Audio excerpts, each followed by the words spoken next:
ہے تو مالک جو کہے گا جانور وہ کرنے کے لیے تیار ہو جاتا ہے۔ تو اب ان مسلمانوں کا تعلق اللہ سے مضبوط نہیں ہے، جس کی وجہ سے جو حکم دیا وہ کرنے تیار نہیں ہوتے، اس میں ڈاؤٹس پیدا ہونا شروع ہو جاتے ہیں۔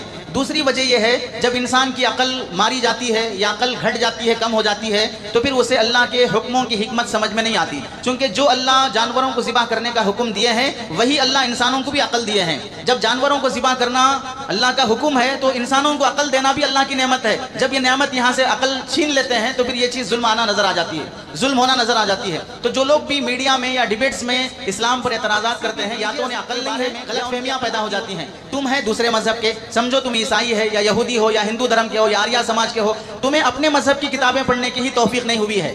ہم چیلنج کر سکتے ہیں ان کے پادریوں کو بھی اپنی کتابوں کا اتنا نالج نہیں ہے جتنا پادری بن بیٹھے ہیں، تو پبلک کو کہاں سے اپنی کتابوں کا نالج ہوگا؟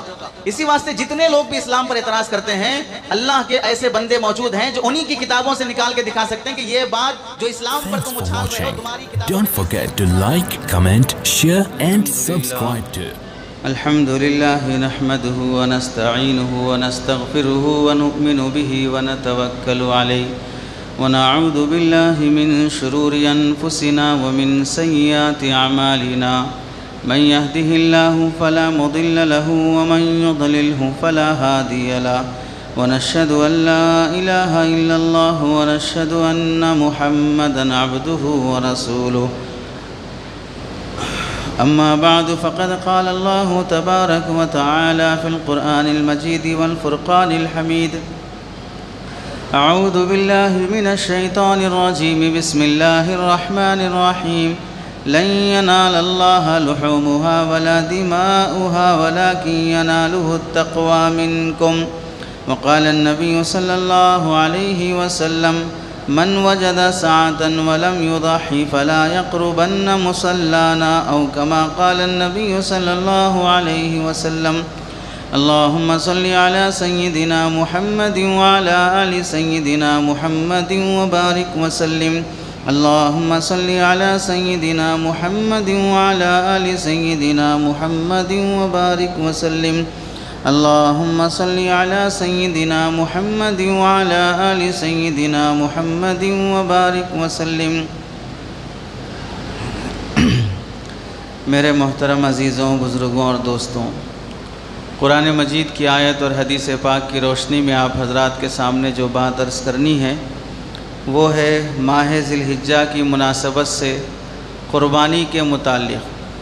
قربانی کے متعلق بہت سے موضوعات ہیں، ان میں سے ایک موضوع ہے غیر مسلم بھائیوں کی طرف سے اسلام میں قربانی کا سسٹم جو رکھا گیا ہے اس پر ان لوگوں کو مختلف قسم کے ڈاؤٹس اور اعتراضات ہوتے ہیں کہ قربانی اسلام میں کیوں رکھی گئی ہے۔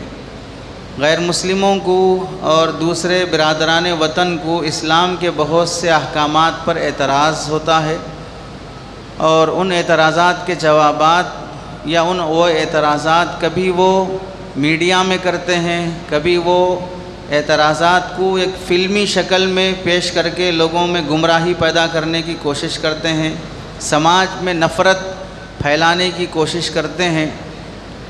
اس موقع پر بھی آج کے بیان میں ایسے ہی بہت ہی فالتو اور لچر قسم کے اعتراضات جس کی کوئی حیثیت نہیں ہے، ان میں سے بعض اعتراضات کے جوابات جو قربانی سے متعلق ہیں، ہم لوگوں کو بھی سمجھنا ضروری ہے، وہ آپ حضرات کے سامنے پیش کیے جائیں گے۔ یہ اعتراضات مختلف قسم کے ہیں۔ پہلا اعتراض یہ ہوتا ہے کہ قربانی جانور پر ظلم ہے۔ دوسرا اعتراض یہ ہوتا ہے کہ قربانی کرنا جانور پر رحم کے خلاف ہے۔ مسلمان بے رحم ہوتے ہیں، ان میں کچھ بھی رحم نہیں ہوتا ہے۔ تیسرا اعتراض یہ ہوتا ہے کہ قربانی کرنا عقل کے خلاف ہے۔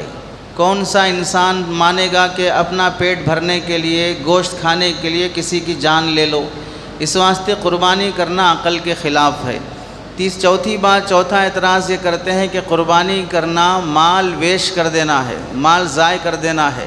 قربانی میں لگنے والے پیسوں کو بچا کر ہم بہت سا دوسرا کام کر سکتے ہیں۔ یہ 4 اعتراضات ہوئے۔ اس کے علاوہ اور بھی اعتراض ہیں، مثلا قربانی کرنے سے جانوروں کی نسل ختم ہو جاتی ہے۔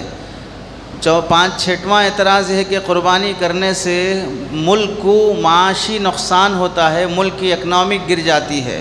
ساتواں اعتراض یہ ہوتا ہے کہ قربانی کر کے قربانی کا گوشت لوگ ضائع کر دیتے ہیں۔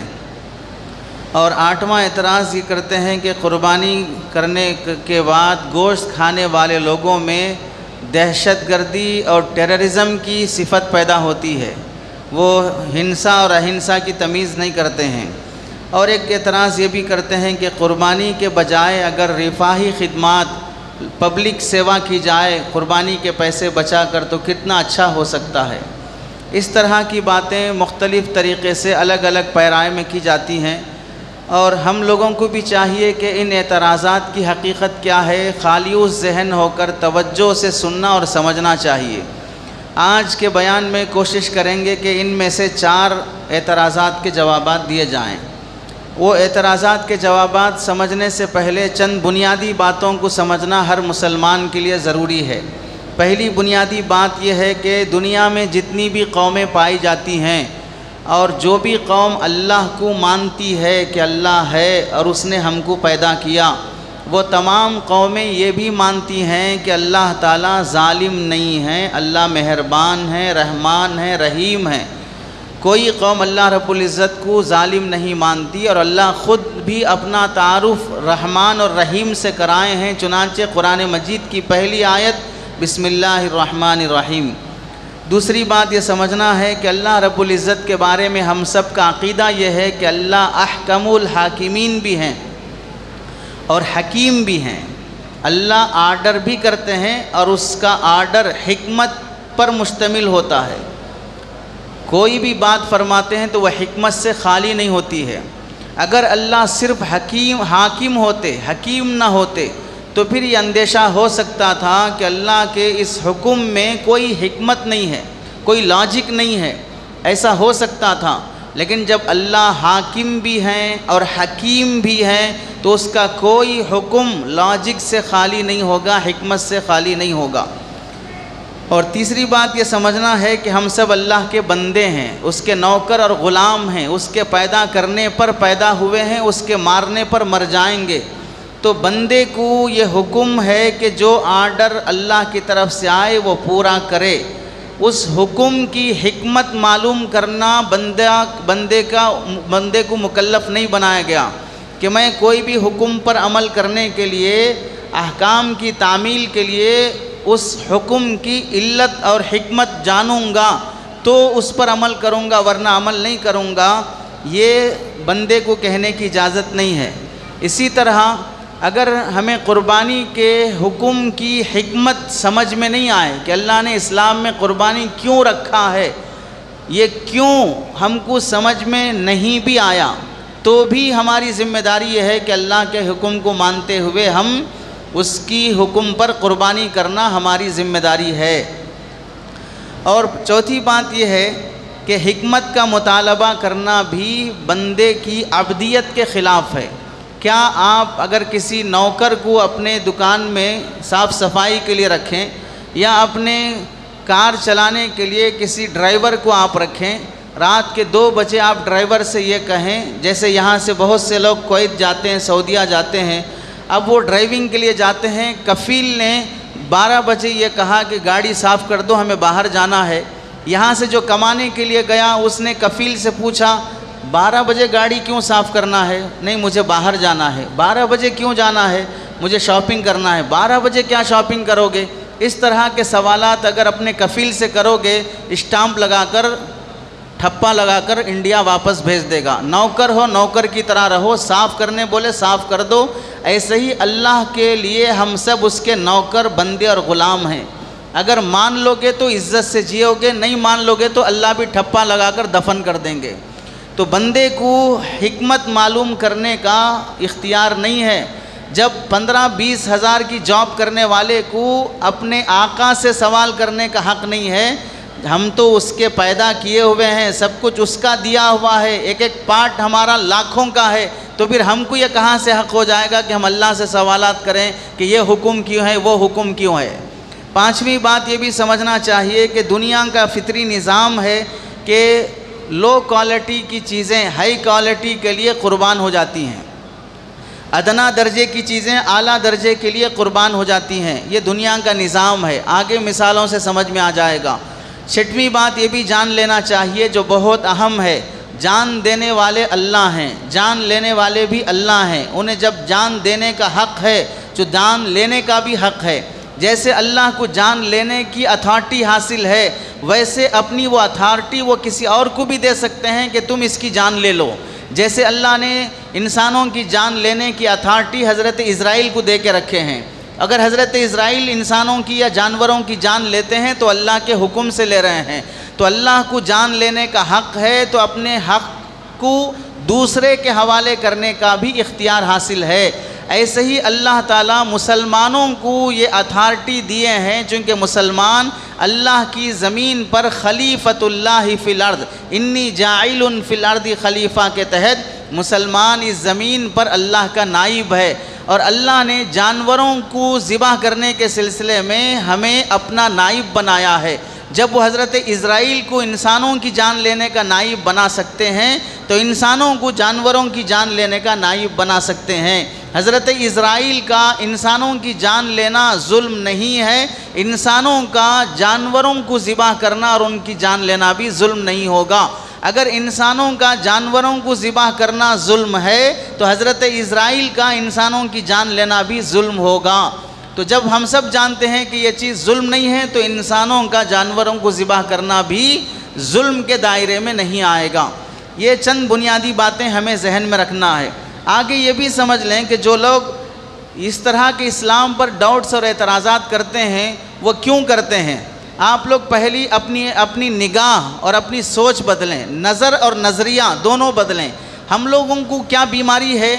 میڈیا میں، یوٹیوب پر یا کسی بھی فلم کے اسکرین پر جو بھی لوگ آ کے بیٹھ جاتے ہیں وہ ایک دوسرے پر سے ڈیبیٹ کرتے ہیں تو ہم سمجھتے ہیں کہ بہت پڑھے لکھے لوگ ہوں گے، یہ بہت پڑھے لکھے لوگ ہوں گے۔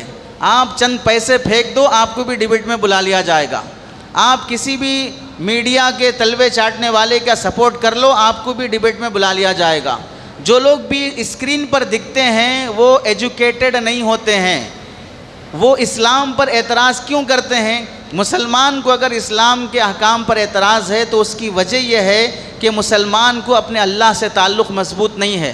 اگر اللہ سے تعلق مضبوط ہوتا تو جیسے بیوی کا شوہر سے تعلق مضبوط ہے، شوہر جو بولے گا بیوی کرنے تیار۔ اولاد کا اپنے والد سے تعلق مضبوط ہے، باپ جو بولے گا اولاد ماننے تیار۔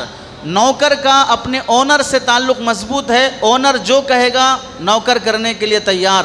حتیٰ کہ اگر جانور کا تعلق بھی اپنے مالک سے مضبوط ہے تو مالک جو کہے گا جانور وہ کرنے کے لیے تیار ہو جاتا ہے۔ تو اب ان مسلمانوں کا تعلق اللہ سے مضبوط نہیں ہے، جس کی وجہ سے جو حکم دیا وہ کرنے تیار نہیں ہوتے، اس میں ڈاؤٹس پیدا ہونا شروع ہو جاتے ہیں۔ دوسری وجہ یہ ہے جب انسان کی عقل ماری جاتی ہے یا عقل گھٹ جاتی ہے، کم ہو جاتی ہے، تو پھر اسے اللہ کے حکموں کی حکمت سمجھ میں نہیں آتی، چونکہ جو اللہ جانوروں کو ذبح کرنے کا حکم دیے ہیں وہی اللہ انسانوں کو بھی عقل دیے ہیں۔ جب جانوروں کو ذبح کرنا اللہ کا حکم ہے تو انسانوں کو عقل دینا بھی اللہ کی نعمت ہے۔ جب یہ نعمت یہاں سے عقل چھین لیتے ہیں تو پھر یہ چیز ظلم آنا نظر آ جاتی ہے، ظلم ہونا نظر آ جاتی ہے۔ تو جو لوگ بھی میڈیا میں یا ڈیبیٹس میں اسلام پر اعتراضات کرتے ہیں یا تو انہیں عقل نہیں ہے یا ان کی عقل عادی ہو چکی ہے۔ تیسری وجہ یہ ہے بہت سے لوگوں کو کسی بھی ریلیجیس کے بارے میں غلط فہمیاں پیدا ہو جاتی ہیں۔ تم ہے دوسرے مذہب کے، سمجھو تم عیسائی ہے یا یہودی ہو یا ہندو دھرم کے ہو یا آریہ سماج کے ہو، تمہیں اپنے مذہب کی کتابیں پڑھنے کی ہی توفیق نہیں ہوئی ہے۔ ہم چیلنج کر سکتے ہیں ان کے پادریوں کو بھی اپنی کتابوں کا اتنا نالج نہیں ہے جتنا پادری بن بیٹھے ہیں، تو پبلک کو کہاں سے اپنی کتابوں کا نالج ہوگا؟ اسی واسطے جتنے لوگ بھی اسلام پر اعتراض کرتے ہیں اللہ کے ایسے بندے موجود ہیں جو انہی کی کتابوں سے نکال کے دکھا سکتے ہیں کہ یہ بات جو اسلام پر تم اچھال رہے ہو تمہاری کتابوں میں تو اس سے گھٹیا انداز میں لکھا ہوا ہے، اس سے بھی گھٹیا طریقے سے لکھا ہوا ہے۔ اسلام میں تو بہت انسانیت اور رحم کے ساتھ احکامات دیے گئے ہیں، تو یہ لوگ اپنے ہی مذہب سے واقف نہیں ہوتے ہیں، تو دوسرے کے مذہب میں اگر وہ اس کے مذہب کی ترجمانی کرنے چلیں، ٹرانسلیشن کرنے چلیں، قرآن کی میں کیا لکھا ہے، حدیث میں کیا لکھا ہے، کون بیان کر رہا ہے؟ غیر مسلم بھائی بیان کر رہا ہے۔ بھئی تمہیں اپنے مذہب کو پڑھنے کا موقع نہیں ملا۔ کتنے یوٹیوبرز ایسے ہیں جو یوٹیوب میں اسلام کے خلاف بننے والی فلموں کی تائید کرتے ہوئے، سپورٹ کرتے ہوئے اس میں وہ کلپ بناتے ہیں اور وہ قرآن کی آیت منشن کرتے ہیں، حدیث منشن کرتے ہیں، جبکہ ان کو اپنی بھگوت گیتا، ادر وید، رگ وید، یجر وید، منوسمرتی، ان سب کا خود ان کو علم نہیں ہوگا۔ وہ کتاب کی صورت بھی نہیں دیکھے ہوں گے، اب وہ کوٹ کرنے چلے ہیں کس کو؟ قرآن حدیث کو۔ تو آپ سمجھ سکتے ہیں کہ ایک آدمی، اب مثال کے طور پر میں اگر بھگوت گیتا کی یا رامائن کے بارے میں کچھ بولنے چلوں تو مجھ سے غلطی ہو سکتی ہے، اس واسطے کہ میں وہ پڑھا نہیں ہوں۔ ایسے ہی ان لوگوں کو اتنی عقل ہونا چاہیے کہ جب تم اس مذہب کے نہیں ہو تو اس مذہب کی ترجمانی کرنے کا حق کہاں سے ہے؟ انڈیا کا اصول یہ ہے کہ جو انسان لا پڑھا ہے اسی کو کسی قانون کی تشریح کرنے کی اجازت ہوگی۔ ہر وہ شخص جو لا کی کتابیں خرید لیا یا آن لائن ڈاؤن لوڈ کر لیا، وہ بھی اپنے آپ کو لائر لکھ لیا اور لا پر بحث کرنے چلا تو پھر جیل خانے میں رہے گا۔ ہر چیز کا جب اصول ہے تو اسی طرح قرآن کی تشریح کرنے کا بھی اصول ہے، قرآن کی تفسیر، حدیث کی تشریح کرنے کا بھی اصول ہے۔ اس کے لیے علماء بنتے ہیں، وہ سالوں زندگی فارغ کرتے ہیں اور ان کو یہ حق حاصل ہوتا ہے کہ وہ قرآن کی تفسیر کریں، حدیث کی تشریح کریں۔ لیکن یوٹیوب پر یہ کلپ بنانے کے لیے بھی لوگ قرآن حدیث کو کوٹ کرنے کے لیے آ جاتے ہیں، صرف اپنے ویورز بڑھانے اور پیٹ پالنے کی غرض سے۔ اور چوتھی بات یہ بھی ہے کہ اسلام پر اعتراضات جو ہوتے ہیں وہ جہالت کی وجہ سے، وہ جاہل ہیں، پڑھے لکھے نہیں ہیں، اس واسطے انہیں اللہ کے بنائے ہوئے نظام پر ڈاؤٹس اور اعتراضات ہوتے ہیں۔ اور ایک بات یہاں پر یہ بھی سمجھیں، ہم مسلمانوں کی ذمہ داری نہیں ہے کہ اللہ کے جو احکامات ہیں ہر حکم کی حکمت لاجک ہم بیان کرتے جائیں، یہ مسلمانوں کے علماء کی ذمہ داری نہیں ہے اور اللہ نے ہم کو اس کا مکلف بھی نہیں بنایا۔ اور اگر یہ بتاتے جائیں گے اس میں لاجک کیا ہے، اس میں لاجک کیا ہے، تو پھر یہ سلسلہ ختم ہونے والا نہیں ہے۔ اسے حضرت تھانوی رحمۃ اللہ علیہ نے مثال سے سمجھایا، اگر ہم یہ مانتے ہیں کہ خنزیر حرام ہے اور ناپاک جانور ہے، کیوں حرام ہے؟ تو ہمارے پاس سیدھا جواب یہ ہے کہ اللہ نے قرآن میں فرما دیا اس واسطے حرام ہے، بس ختم۔ اگر کوئی یہ پوچھے کہ نہیں لاجک کیا ہے اس کے حرام ہونے کی، جب بکری کا گوشت وہ بھی گوشت ہے، خنزیر کا گوشت وہ بھی گوشت ہے، دو گوشتوں میں کیا فرق ہو گیا کہ یہ کھاتے ہو یا نہیں کھاتے ہو؟ تو ہم پھر بھی یہی کہیں گے اللہ کا حکم ہے، اس نے منع کر دیا، بس ختم۔ ہم اس پر کوئی لاجک واجک نہیں بولیں گے۔ اگر کوئی بولنے چلا اور یہ کہا کہ نہیں خنزیر اس واسطے حرام ہے کہ وہ غلاظت کھاتا ہے، پائخانہ کھاتا ہے، اس واسطے اس کے اندر گندگی آتی ہے، اس لیے اس کا گوشت بھی گندا ہوتا ہے، اس لیے خنزیر کھانا حرام ہے، اور اس گندگی کھانے کی وجہ سے خنزیر کے اندر بے حیائی پیدا ہو جاتی ہے۔ اسی واسطے دوسرے جانوروں کے مقابلے میں خنزیر کے بارے میں یہ لکھا ہوا ہے کہ خنزیر ایسا جانور ہے کہ اگر اس سے بچے پیدا ہوتے ہیں تو اس کے بچے خود اس کے ماں کے ساتھ سیکس کرتے ہیں۔ دوسرے جانوروں میں ایسا بہت کم ہوتا ہے، یہ اس کے بے حیا ہونے کی علامت ہے، تو اس لیے خنزیر حرام ہے۔ اگر اس کا گوشت کھائیں گے تو ایسی بے حیائی انسانوں کے اندر بھی آ جائے گی۔ تو پھر اگر کوئی آدمی یہ کہے کہ میں خنزیر کے بچے کو لا کر گھر میں پالوں گا، اسے بریانی کھلاؤں گا، گوشت کھلاؤں گا، ڈرائی فروٹس کھلاؤں گا، فروٹس کھلاؤں گا، مندی کھلاؤں گا، تو پھر اب تو وہ غلاظت نہیں کھا رہا ہے، اب تو اس کے اندر بے حیائی نہیں آئے گی۔ جو غذا انسان کھا رہے ہیں وہ غذا خنزیر کھا رہا ہے، تو اب کیا آپ خنزیر کو حلال کہیں گے؟ ابھی بھی ہم یہی کہیں گے خنزیر چاہے وہ بریانی کھا لے، مندی کھا لے، گوشت کھا لے، ڈرائی فروٹ کھا لے، وہ چاہے باڈی بنا کر باڈی بلڈر بن جائے، پھر بھی خنزیر خنزیر ہی رہے گا، حرام کا حرام ہی رہے گا۔ غذا بدلنے سے حکم نہیں بدل جائے گا۔ وجہ کیا ہے؟ اللہ کا حکم، بس ختم۔ حکمت بیان کرنے کے پیچھے ہم پڑھیں گے تو عقل کے پیدل وہ حکمتیں کچھ نہ کچھ نکالنے، علتیں کچھ نہ کچھ نکالنا شروع کر دیتے ہیں۔ ہمارے ایمان کی سلامتی اسی میں ہے کہ ہم یہ بات یاد رکھ لیں کہ اللہ کا حکم ہے اور جو حکم اس کا ہے اس کو پورا کرنے میں ہی ہماری عافیت ہے۔ رہی بات یہ کہ پھر بھی علماء نے ایسے اعتراضات اور ڈاؤٹس پر کتابیں لکھے ہیں، اس کے جوابات دیے ہیں۔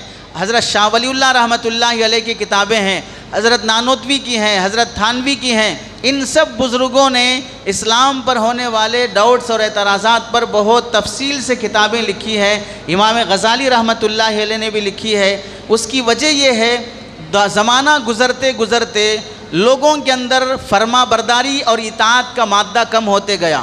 اللہ کا حکم ہے ہم مان لیں گے بھائی، یہ کم ہوتے چلا گیا۔ اس کی ایک چھوٹی سی مثال، آپ میں سے 50-60 سال کی عمر کے جو لوگ ہیں ان کو شاید یاد ہوگا، آپ کے زمانے میں اگر کوئی آدمی سود کھانے والا ہوتا تو سماج میں اس سے اتنی نفرت کی جاتی تھی کہ سود کھانے والے کے گھر کا پانی بھی نہیں پیتے تھے، اس کے گھر میں رشتہ کرنے تیار نہیں ہوتے تھے، اور لوگوں میں اتنی قباحت تھی کہ یہ مٹی میں پہ لیتا ہے، یہ سود کھاتا ہے، اس کی دعوت قبول نہیں کرنا، اس کے گھر میں رشتہ نہیں کرنا۔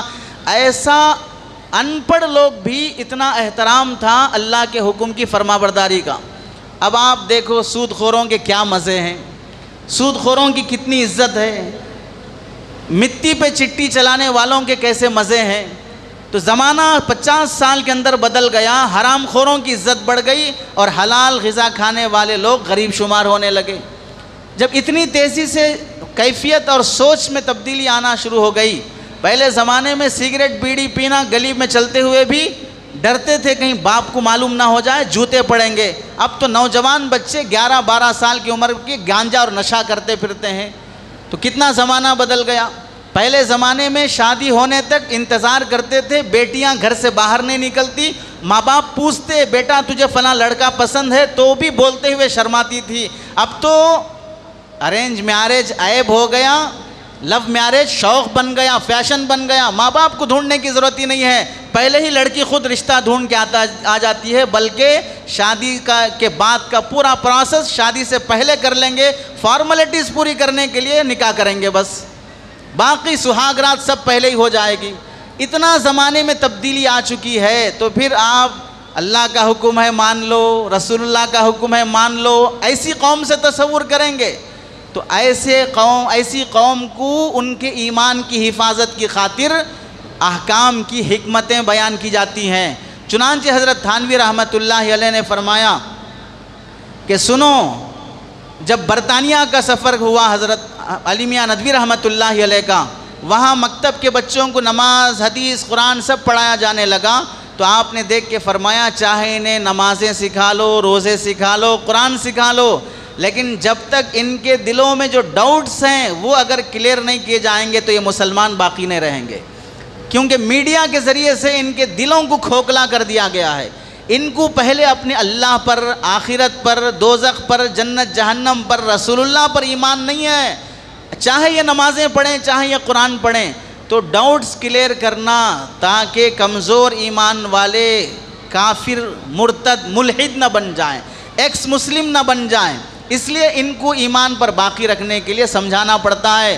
ورنہ اگر مسلمان کوئی بھی پکا مسلمان ہے، اللہ کا حکم ہے ماننا میری ذمہ داری ہے، یہ سوچ پیدا ہو گئی تو میڈیا نہیں، میڈیا کا باپ بھی کوئی بال بیگا نہیں کر سکتا ہے۔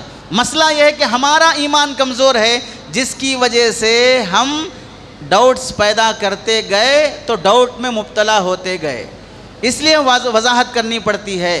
چنانچہ پہلا جو اعتراض ہوتا ہے بعض لوگوں کی طرف سے اسلام کے بارے میں کہ اسلام میں قربانی کا پروسیس یہ ظلم ہے جانوروں پر، تو اس سلسلے میں ہم یہ کہتے ہیں کہ اگر یہ قربانی ظلم ہے تو اللہ کے نظام کائنات میں غور کرو، کیا اللہ کا نظام کائنات ایک جانور دوسرے جانور کو کھا کر جینے پر، زندگی گزارنے پر ہے یا نہیں ہے؟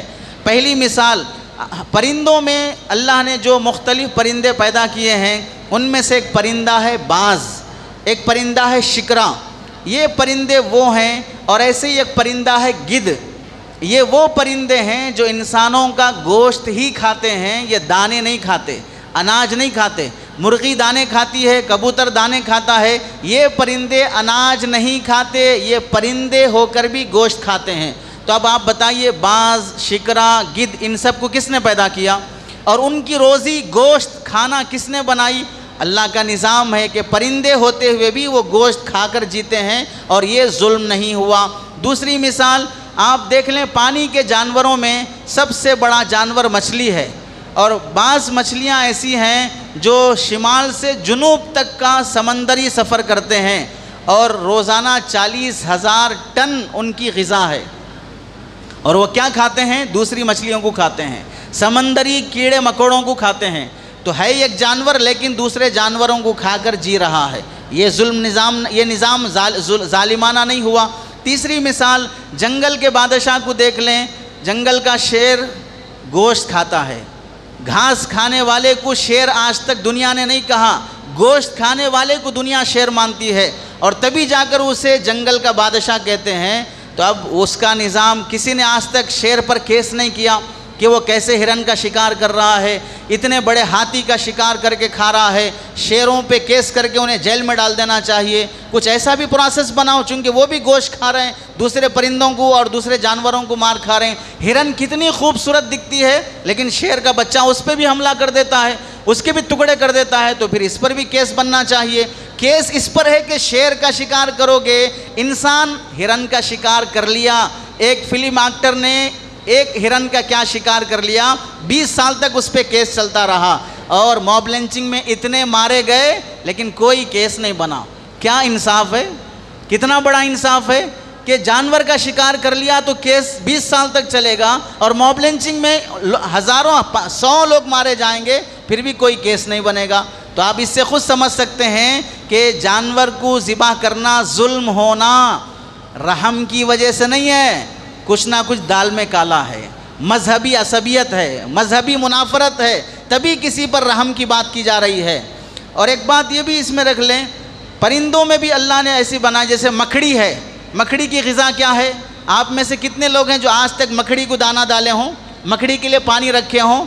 تو ہر گھر میں مکھڑیاں ہوتی ہیں، ہر گھر میں چپکلی ہوتی ہے، ہر جنگل میں گرگٹ ہوتا ہے۔ ان کی غذا کیا ہے؟ دوسرے پرندے ہیں، چھوٹے چھوٹے پرندے ہوتے ہیں، وہ کھا کے جیتے ہیں۔ کہ آج تک کسی مکھڑی پر، کسی چپکلی پر، کسی گرگٹ پر کوئی کیس کیا کہ دوسرے جاندار لوگوں کو مار کے کھاتے ہیں؟ اور تو اور ہم انسان جب بیمار پڑ جاتے ہیں تو انسان کے جسم میں بیکٹیریاز ہوتے ہیں، جیمز ہوتے ہیں، وائٹ جیمز، وائٹ بیکٹیریا، فلاں بیکٹیریا۔ اگر سوائن فلو بیماری ہو جاتی ہے تو یہ بیکٹیریا کم ہو گئے، 1.5 لاکھ ہونا تھا 40,000 پہ آ گئے۔ اب اس کو کیوی کھلاؤ، اس کو فلاں کھلاؤ، فروٹس کا جوس پلاؤ، پھر وہ بیکٹیریاز بڑھیں گے، تو پھر وہ پازیٹیو اور نیگیٹو جو رہتے ہیں آپس میں ایک دوسرے سے لڑتے ہیں۔ اگر پازیٹیو غالب آ گئے تو نیگیٹو بیکٹیریاز مر جاتے ہیں، تب جا کر انسان صحت مند ہوتا ہے۔ معلوم کیا ہوا؟ اندر کے بیکٹیریاز کچھ مریں گے تو ہمیں صحت ملے گی۔ تو اب ہم یہ بھی تو کہہ سکتے ہیں کہ بھئی ان بیکٹیریاز کا کیا قصور ہے، کیوں مار رہے ہیں انہیں بھی جینے دو، ان کا بھی تو حق ہے، ان کا علاج کیوں کرا رہے ہو، کیوں انجیکشن ڈال کے ان کو مار رہے ہو؟ ان کو بھی جینے کا حق ہے۔ نہیں وہ جیئیں گے تو ہم مر جائیں گے، ٹھیک ہے مر جاؤ، ان کو تو جینے دو۔ تو آپ یہاں کہیں گے بے وقوفی کی بات ہے، انسان کا جینا ضروری ہے، ان کا بیکٹیریاز کا جینا ضروری نہیں ہے۔ تو ہم بھی یہی کہتے ہیں انسان کا جینا ضروری ہے، جانور کا جینا ضروری نہیں ہے۔ یہ فرق ہوتا ہے عقل کا، اگر عقل ہے۔ اور اسی طرح آپ دیکھیں، اگر مطلقاً ظلم ہے جانور کو ذبح کرنا تو پھر انسانوں کو مار دینا کتنا بڑا ظلم ہوگا۔ تو سب سے بڑے ظالم نعوذ باللہ حضرت اسرائیل علیہ السلام ہوں گے۔ نہ بچے کو چھوڑتے، نہ بوڑھے کو چھوڑتے، نہ جوان کو چھوڑتے، نہ عورت کو چھوڑتے، نہ مرد کو چھوڑتے، نہ نیک آدمی کو چھوڑتے، نہ برے آدمی کو چھوڑتے۔ آپ تو سمجھتے ہیں اتنے برے ہیں کب مرتے نہیں معلوم بول کے، لیکن نہیں مر رہے ہیں، حکومتیں بدل رہی ہیں پھر بھی موت نہیں آ رہی ہے۔ آپ سمجھیں گے لیکن ٹائم آنے پر اس کو بھی حضرت اسرائیل علیہ السلام لے جائیں گے، تو سب سے زیادہ ظلم نعوذ باللہ حضرت اسرائیل کرنے والے ہو جائیں گے۔ لیکن ساری دنیا جانتی ہے کہ انسان کا مرنا ظلم نہیں ہے، انسان کی روح لینے والا فرشتہ ظالم نہیں ہے، تو پھر انسانوں کا اپنی موت مرنا ظلم نہیں ہے، تو پھر جانور کو جب ذبح کیا جاتا ہے تو وہ ظلم کیسے ہو جائے گا؟ یہ ہمیں سمجھنا چاہیے۔ اور دوسری بات یہ ہے، اللہ کا قدرتی نظام ایسا ہے کہ اللہ تعالیٰ نے ہر انسان کی زندگی اور اس کی موت ایک لمٹ میں رکھی ہے۔ جانوروں کی زندگی اور ان کی موت کی بھی ایک لمٹ ہے۔ اگر انسانوں کی زندگی ہوتے ہوتے ایک لمٹ تک جی کر وہ مر جاتا ہے تو انسانوں کو اللہ نے اتنا سینس دیا ہے کہ انسان مر گیا، مسلمان ہے، نہلائیں گے، کفنائیں گے، دھوئیں گے، پھر اسے نماز جنازہ پڑھ کے عزت سے قبرستان بھی لے جا کے دفن بھی کریں گے۔ زندہ رہے تو یہ آبادی، مر گیا تو وہ آبادی۔ تو بہرحال آبادی دونوں جگہ پر ہے، قبرستانوں میں آباد کرو یا یہاں پبلک میں آباد کرو۔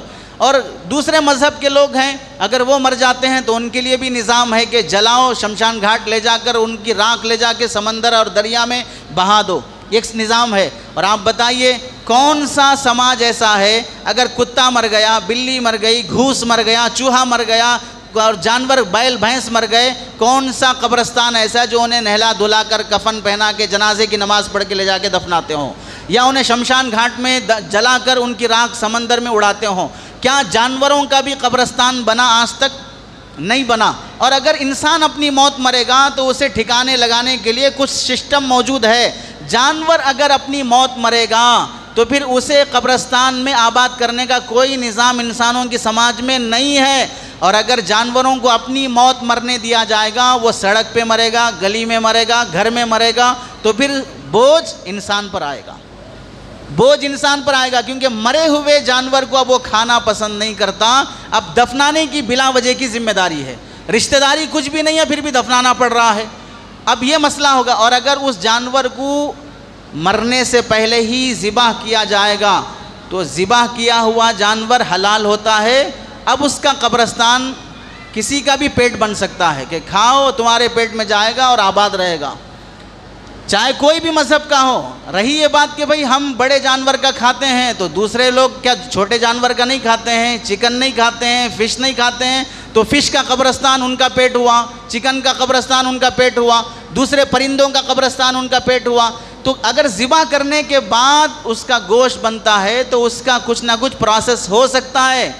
تو اللہ کا یہ قدرتی نظام ہے، اور اگر اسے تسلیم نہیں کرو گے، چھوڑ دو گے، جانور بڑے ہوتے گئے تو کیا کرنا پڑے گا؟ یہاں سڑکوں پہ بیل دکھ رہے ہیں، گلیوں میں بیل دکھ رہے ہیں، آفسوں میں بیل دکھ رہے ہیں، کمپنیوں میں بیل دکھ رہے ہیں، گھروں میں بیل دکھ رہے ہیں، جہاں دیکھو وہاں بیل دکھ رہے ہیں۔ آپ کو پھر انسانوں کی طرح بیلوں کے لیے بھی آدھار کارڈ بنانا پڑے گا، ان کے لیے بھی راشن کارڈ بنانا پڑے گا، ان کے لیے بھی ٹریٹمنٹ کے لیے ہیلتھ انشورنس کا کچھ نہ کچھ کارڈ بنانا پڑے گا۔ ان سب کے لیے ہی گوشالہ قائم کیا جاتا ہے۔ ہم یہ بولتے ہیں یہ گوشالہ اسی سسٹم کا پروسیس ہے کہ اب تم اس کے لیے اس گائے کا نمبر لگاتے ہو، آدھار کارڈ کا نمبر ہوتا ہے، اس کا ٹریٹمنٹ کے لیے کوئی ڈاکٹر رکھتے ہو، ایسے ہی ہیلتھ انشورنس کا مسئلہ ہے۔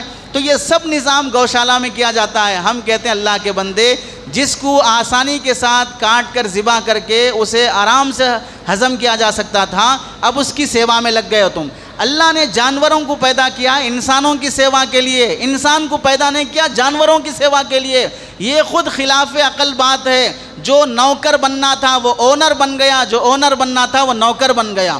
جانور پیدا ہوا تھا اس واسطے کہ وہ ہل چلا کر کسان کو فائدہ پہنچائے، یا بیل گاڑی بنے، گھوڑا گاڑی بنے، انسان کو ادھر سے ادھر تک پہنچائے، سامان یہاں سے وہاں تک پہنچائے۔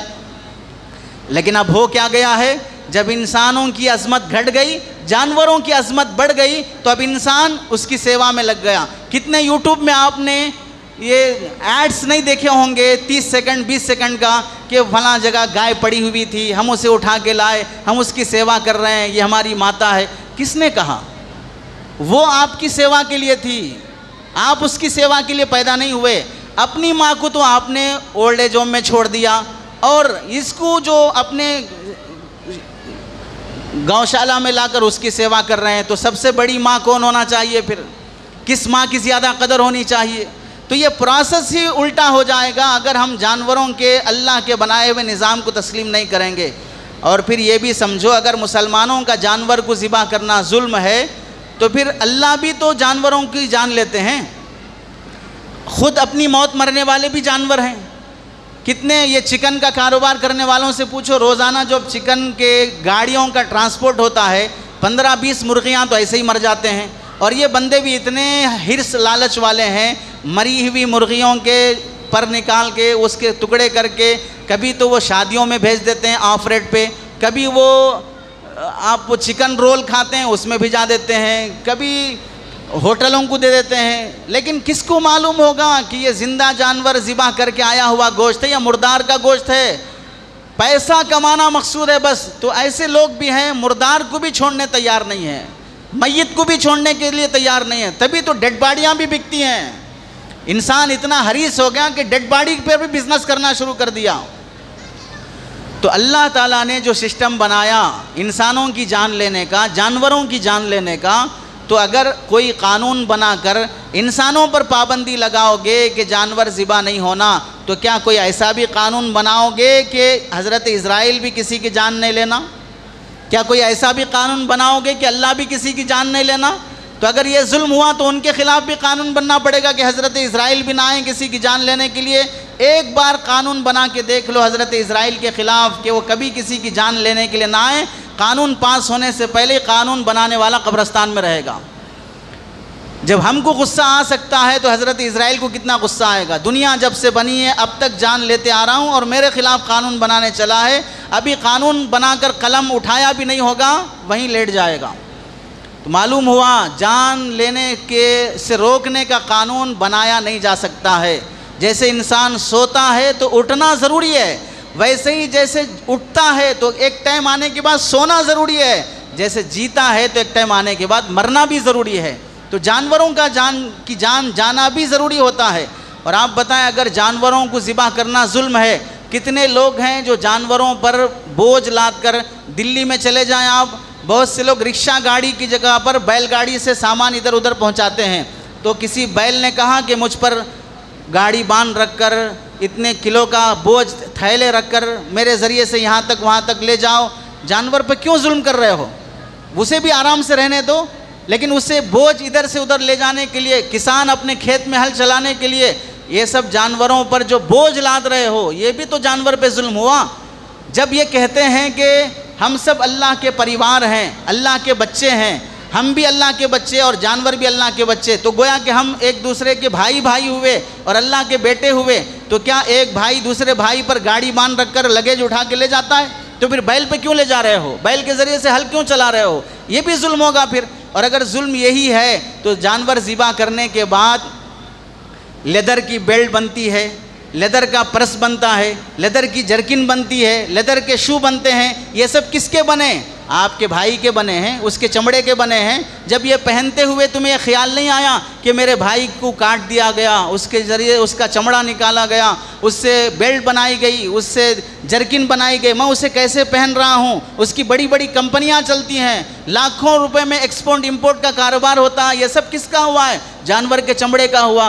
ذبح جب ظلم ہوا تو اس چمڑے کی کمپنیاں بنانا، لیدر کی تمام کمپنیوں پر بھی بین لگانا پڑے گا، اس واسطے کہ جب وہ ظلم ہوا تو یہ سارا پروسیس بھی ظلم کہلائے گا۔ اب آپ اسے اس مثال سے سمجھیں، بالفرض اللہ نہ کرے 100 بار کہ اگر کسی ظالم انسان نے کسی معصوم بچے کا یا کسی بھی انسان کا قتل کر دیا، قتل کرنا ظلم ہوا، اس کی جان چلی گئی، جان چلے جانے کے بعد یہ ڈیڈ باڈی ہے، اس میں کوئی جان نہیں ہے، اب چاہے اس پر پتھر بھی گر جائے روح دوبارہ پھر نہیں نکلے گی، لیکن عقل کیا کہتی ہے؟ اس ڈیڈ باڈی کو اگر کوئی کاٹنا شروع کر دے، ٹکڑے کرنا شروع کر دے، تو ہم کیا کہیں؟ کتنا ظالم انسان ہے، کتنا بے رحم ہے، وہ ڈیڈ باڈی کے ٹکڑے کر رہا ہے۔ بھئی رحم کیوں؟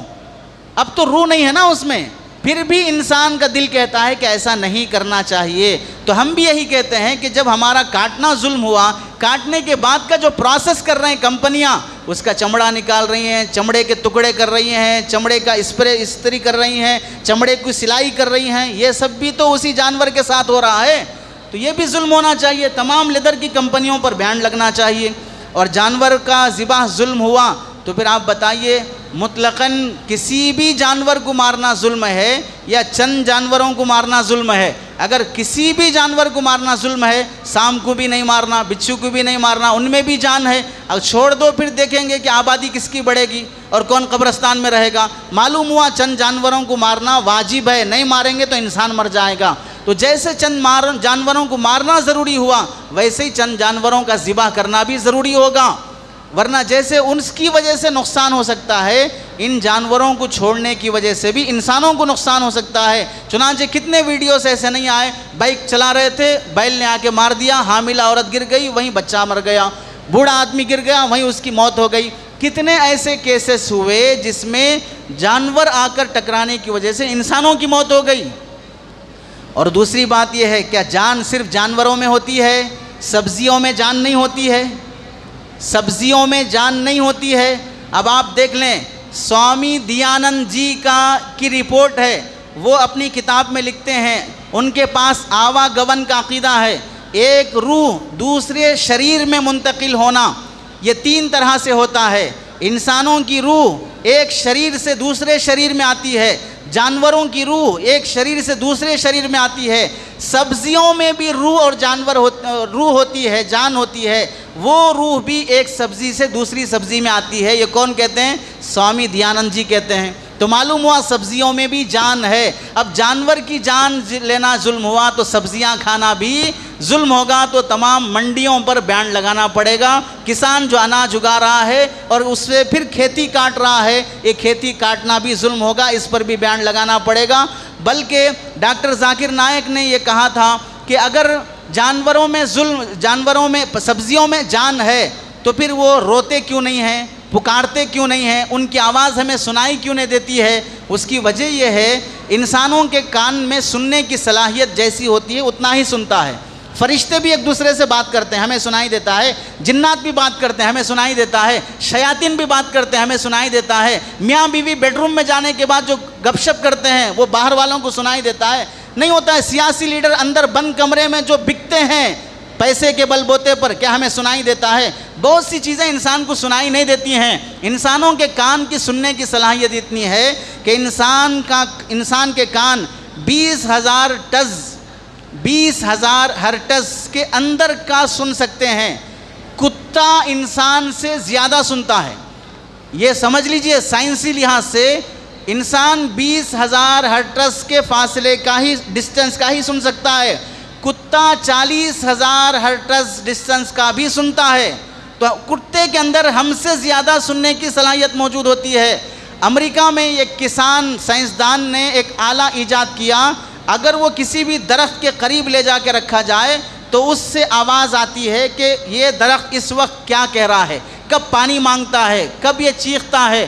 وہ آلہ بھی سائنسدانوں نے ایجاد کر دیا۔ تو اس سے معلوم ہوا سبزیوں میں بھی جان ہوتی ہے۔ تو اگر نان ویجیٹیرین اگر ظالم ہوا تو ویجیٹیرین بھی ظالم کہلائے گا، اسے بھی مارنے پر پابندی لگانا پڑے گا۔ اب اگر یہ کوئی کہے کہ ٹھیک ہے اس میں بھی جان ہوتی ہے لیکن جانوروں میں جان زیادہ ہوتی ہے اور سبزیوں میں جان کم ہوتی ہے، تو زیادہ جان جس میں اسے نہیں کھانا اور کم جان جس میں اسے کھا لینا، تو ہم یہ کہیں گے یہ تو عجیب الٹا معاملہ ہے۔ مثلا آپ کا ایک بھائی ہے جو ہاتھ پیر آنکھ ناک کان سب اچھے ہیں، دوسرا بھائی ہے جس کے آنکھ نہیں ہے، کان نہیں ہے، ٹانگ نہیں ہے، اندھا ہے۔ اب اس لنگڑے لولے اندھے بھائی کو کسی نے قتل کر دیا تو پھر اس کا قتل جائز ہونا چاہیے، چونکہ اس کے اندر کم جان ہوئی، اس کا کیس نہیں لڑنا چاہیے۔ اور آپ عدالت میں کہو کہ ویسے بھی اندھا تھا، ویسے بھی یہ لنگڑا تھا، ویسے بھی یہ پاگل تھا، اسے مار دیے تو کوئی مسئلہ نہیں ہے، بلکہ اس کی کمزوری کے بیس پر کیس لڑیں گے۔ بیچارہ اندھا تھا، بیچارہ لنگڑا تھا، اسے مار دیے تم، اس نے کیا غلطی کیا؟ معلوم ہوا کمزور ہونے کی وجہ سے جان لینے کی اجازت نہیں ہوگی، بلکہ اس کی حفاظت کرنا پڑے گا۔ تو سبزیوں میں اگر جان کم ہے تو اس کی جان لینے کی اجازت نہیں ہوگی، سبزیوں کی بھی حفاظت کرنا پڑے گا۔ اور جو لوگ یہ کہتے ہیں جانوروں کو ذبح کرنا ظلم ہے، تو ہم ان سے پوچھتے ہیں کیا انسانوں کو ذبح کرنا ظلم نہیں ہے؟ 2010 سے لے کر 2023 تک، 2014 سے 2023 تک، یہ 8 سال کے عرصے میں 204 گایوں کی وجہ سے 850 لوگوں کی جان گئی ہے انڈیا میں۔ آپ گوگل میں سرچ کر لیجئے، ایک رپورٹ کے مطابق، سرچنگ رپورٹ کے مطابق 204 گایوں کے مسئلے میں 850 لوگوں کی جان گئی ہے انڈیا میں۔ تو یہ بڑا ظلم ہے یا نہیں ہے؟ تو اس پر قانون بننا چاہیے۔ اور دوسری بات یہ ہے کہ جب مسلمان ایک دھرم کو مانتے ہیں اور ہم یہ سمجھتے ہیں کہ ہم اللہ کے حکم کو فالو کرنے والے ہیں، جب اللہ نے خود یہ کہا کہ جانور کو ذبح کرو، تو اللہ کے حکم کرنے کے بعد جس نے ہمیں بھی پیدا کیا، جانوروں کو بھی پیدا کیا، دونوں کو جان دیا، دونوں کی جان لینے کا حق اس کو ہے، جب وہ یہ کہہ رہا ہے کہ جانور کو ذبح کرو، اللہ کے حکم کرنے کے بعد بھی کیا جانور کو ذبح کرنا ظلم ہو جائے گا؟ ہم اپنی مرضی سے ذبح کر رہے ہوں تو ہو سکتا ہے کہ آپ یہ کہو کہ ظلم ہے، لیکن اللہ جب حکم فرمائیں کہ جانور کو ذبح کرو، قربانی اسی کا نام ہے، اسی کو اللہ کے نبی نے فرمایا کہ تم میں سے جو آدمی قربانی کی طاقت رکھتا ہے پھر بھی قربانی نہیں کیا، وہ ہماری عیدگاہ کے قریب بھی نہ آئے، یا بھٹکنا بھی نہیں ہے۔ تو اللہ کے حکم کے بعد کوئی چیز ظلم باقی نہیں رہتی، کیونکہ ہم شروع میں بتائے ہیں اللہ کو جان لینے کا حق ہے، تو اپنی جان لینے کا حق دوسرے کو دینے کا حق بھی ہے کہ میری بدلے میں تم جان لو اس کی۔ تو پھر اللہ نے انسانوں میں سے مسلمانوں کو خلیفہ بنایا ہے جانوروں کی جان لینے کا، تو یہ معاملہ ظلم نہیں کہلائے گا۔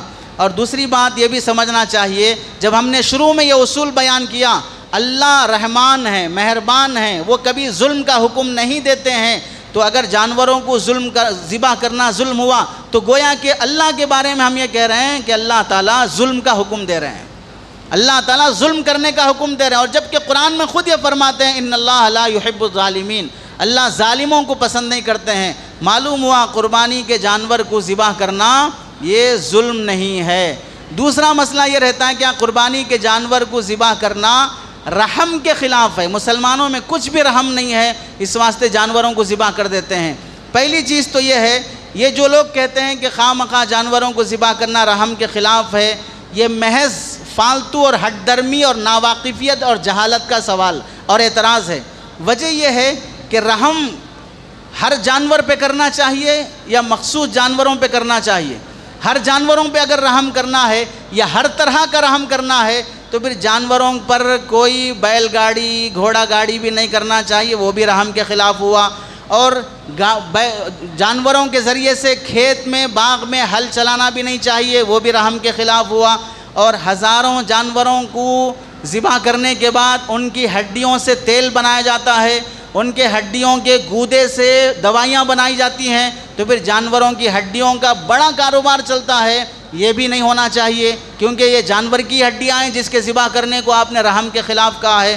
اور دوسری بات یہ بھی ہے، رحم کرنا صرف گائے پر ہے یا تمام جانوروں پر ہے؟ رحم کرنا صرف گائے پر نہیں ہے، تمام جانوروں پر ہے، بکری پر بھی رحم کرو، مرغی پر بھی رحم کرو، کبوتر پر بھی رحم کرو۔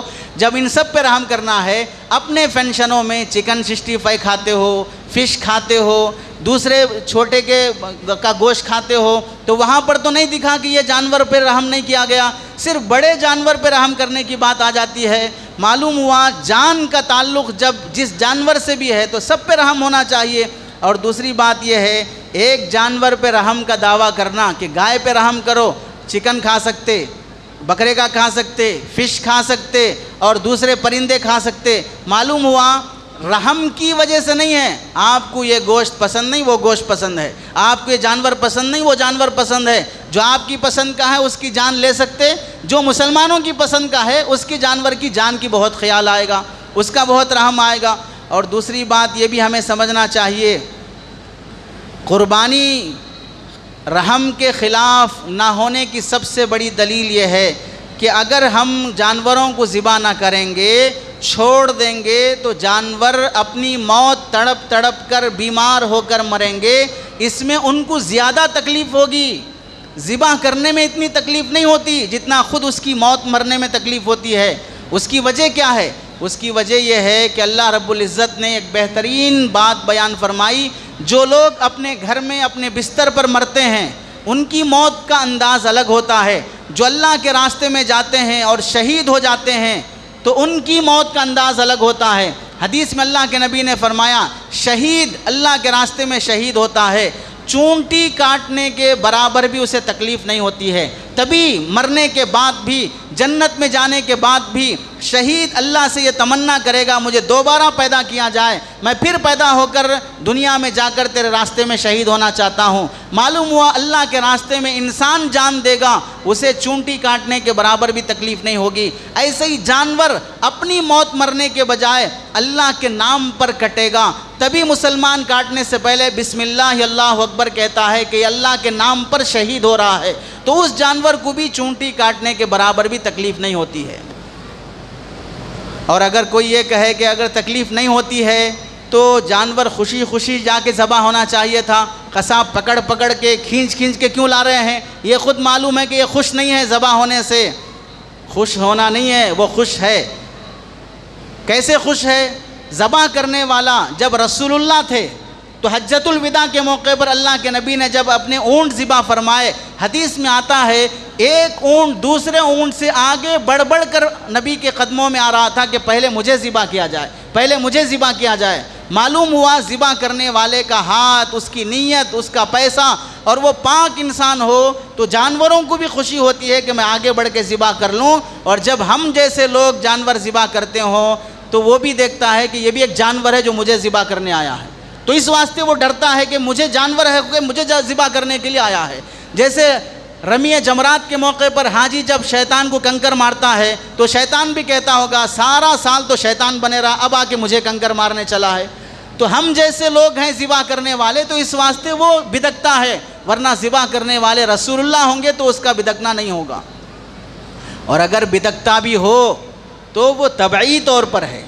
جیسے ہم سب کو معلوم ہے کہ دوا کڑوی ہوتی ہے، کھاتے وقت چہرہ عجیب بنا لیتے ہیں، سڑی صورت بن جاتی ہے، لیکن عقل یہ کہتی ہے کہ کھانا پڑے گا، اور اندر سے خوش ہوتے ہیں کہ مجھے یہ کھانے پر صحت مل جائے گی، لیکن چہرے پر جو اثر ہوتا ہے وہ کڑواہٹ کی وجہ سے۔ ویسے ہی جانور اندر سے اللہ کے نام پہ ذبح ہوتے خوش ہوتا ہے، اوپر سے جو اس کی کڑواہٹ ہوتی ہے وہ بدکنے کی شکل میں ظاہر ہوتی ہے، ورنہ جو جانور اللہ کے نام پہ ذبح ہوتا ہے وہ اندر سے بہت خوش ہوتا ہے۔ تو پھر بعض لوگ یہ کہتے ہیں جب اللہ کے نام پہ ذبح ہونے میں چونٹی کاٹنے کے برابر بھی تکلیف نہیں ہوتی ہے تو انسانوں کو بھی کاٹنا شروع کرو، پھر اللہ کے نام پر ان کو بھی ذبح کرنا شروع کرو پھر۔ تو ہم یہ کہتے ہیں دنیا میں مقصود جانور ہے یا انسان ہے؟ اللہ نے دنیا انسانوں کی خاطر بنائی ہے یا جانوروں کی خاطر بنائی ہے؟ اللہ نے دنیا انسانوں کی خاطر بنائی، جانوروں کی خاطر نہیں ہے۔ جانور انسان کی خاطر ذبح ہوگا، انسان جانور کی خاطر ذبح نہیں ہوگا۔ یہ تو بے وقوفی والی بات ہو گئی کہ جانور کو جب ذبح کرنا جائز ہوا انسان کو بھی ذبح کر دو، تو تمہارے نزدیک انسان اور جانور کا کوئی فرق ہی نہیں رہا، تو تم انسان کہلانے کے قابل بھی نہیں ہوئے۔ جسے انسان اور جانور کی تمیز بھی نہیں ہے وہ پھر انسان کیسے ہوگا؟ انسان اس دنیا کا اشرف المخلوقات ہے، اللہ نے اس کی خاطر دنیا بنائی ہے، اس لیے جانور ذبح ہوگا اس کا گوشت استعمال میں آئے گا، انسان ذبح ہوگا اس کا گوشت کون کھائے گا؟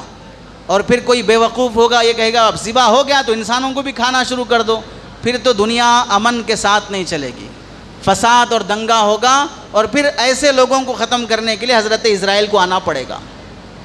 تو معلوم ہوا جانوروں کو ذبح کرنا ظلم نہیں ہے اور رحم کے خلاف نہیں ہے۔ اور آپ یہ بتاؤ اگر جانور کو ذبح کرنا رحم کے خلاف ہے تو کیا اللہ میں رحم زیادہ ہے یا انسانوں میں رحم زیادہ ہے؟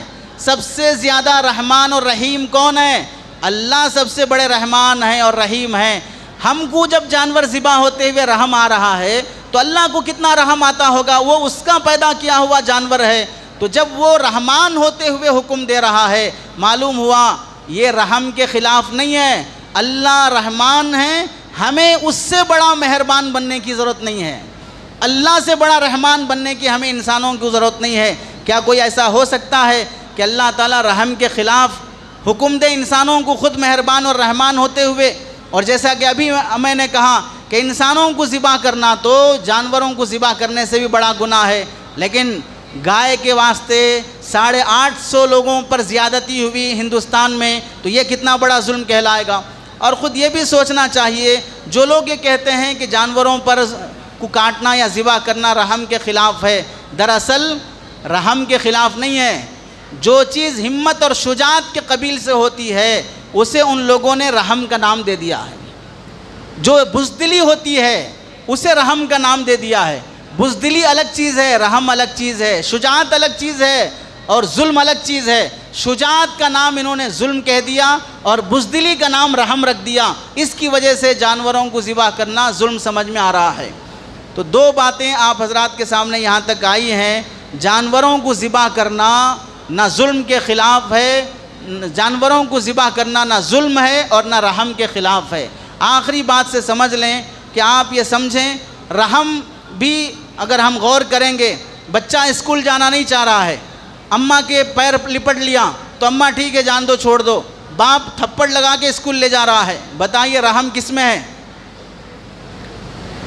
جو بے وقوف ہوگا وہ کہے گا اماں میں رحم زیادہ ہے، جو عقل مند ہوگا وہ کہے گا باپ میں رحم زیادہ ہے، باپ اس کا فیوچر دیکھ کے اس پہ رحم کر رہا ہے اور یہ تھپڑ فیوچر کا رحم کھا کر مار رہا ہے، اور اماں جو اس کے پیر پکڑنے کے بعد خاموش رہ جا رہی ہے وہ پریزنٹ دیکھ رہی ہے، فیوچر نہیں دیکھ رہی ہے۔ تو تھپڑ مارنا ظلم نہیں ہوا، رحم کے خلاف نہیں ہوا، بچے پہ رحم ہوا تاکہ اس کا فیوچر بن جائے۔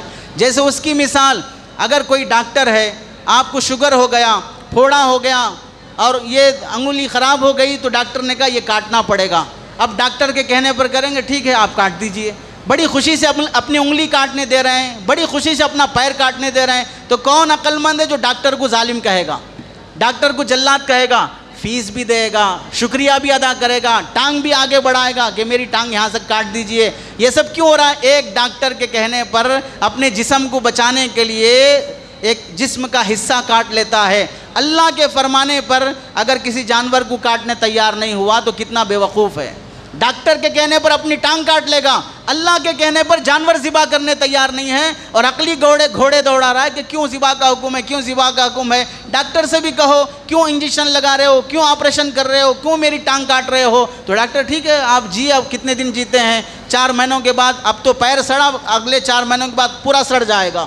تو معلوم ہوا پورے کو بچانے کے لیے تھوڑے کو ختم کرنا پڑتا ہے، اس لیے جانور ذبح کرنا نہ عقل کے خلاف ہوا نہ ظلم ہوا۔ یہ اللہ تعالی ہم سب کو سمجھنے کی توفیق نصیب فرمائے۔ آمین۔ وآخر دعوانا ان الحمد للہ رب العالمین۔